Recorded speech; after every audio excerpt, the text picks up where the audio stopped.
PTI दौर में खैबर पख्तूनख्वा के इंफॉर्मेशन डिपार्टमेंट के सोशल मीडिया विंग में काम करने वाले 1500 अफराद के खिलाफ नैब का दायरा तंग हो गया।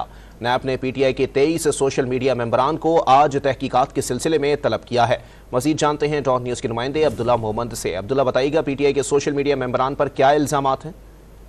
जी बिल्कुल, पाकिस्तान तहरीक इंसाफ के जो गुज़िश्ता दौर हुकूमत थी उसमें खैबर पख्तूनख्वा में सोशल मीडिया डिपार्टमेंट में 1500 के करीब जो पीटीआई वर्कर्स थे, नैब का ये दावा है वो उसको भर्ती किया गया था और वो मुख्तलिफ प्रोजेक्ट की तशहीर और नैब का इल्ज़ाम है कि ये प्रोपेगेंडा भी ज्यादातर करते थे। तो ये अब नैब की जानिब से जो 1500 अफराद भर्ती किए गए थे पीटीआई दौर हुकूमत में और उस पर 28.5 करोड़ रुपए का खर्च आया था, उसके खिलाफ नैब ने इंक्वायरी जो है वो शुरू कर दी है।